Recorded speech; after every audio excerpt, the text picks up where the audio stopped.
Chapter 12. Sold. The front door was open, and John rushed into the living room where he had left his mother. She was not there now, but on the chair was a small, wet lace handkerchief.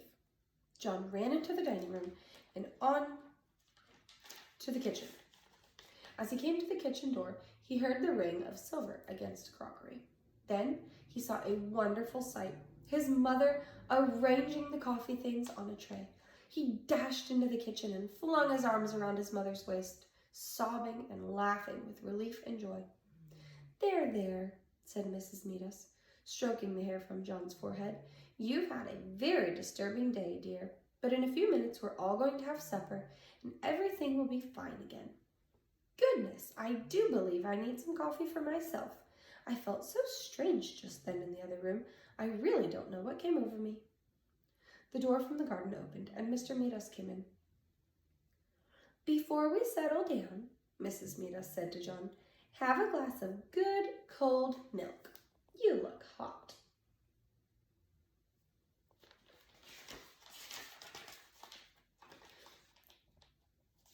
So they didn't know what happened to her. Well, John thought he certainly couldn't scare them by telling them. He watched gratefully as his mother took a frosty blue jug from the refrigerator and poured from it a glass full of icy, creamy milk. Trembling with nervousness, John tilted the glass against his open mouth. The liquid flowed in and down his throat and... do you think it's going to turn to chocolate? And remained purely milk, deliciously milky tasting of nothing but fresh, clean milk. After the first long, wonderful gulp, he suddenly recalled that he had not thanked the storekeeper for saving his mother.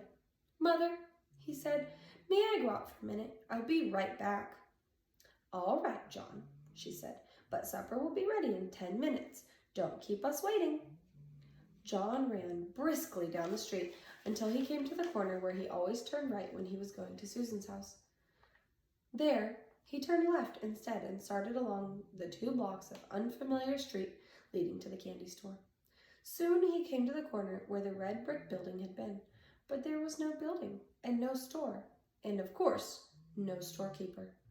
In the corner of the lot there was nothing to be seen but a heap of rusting tin cans and broken bottles surrounding a signboard with new lettering that said, sold.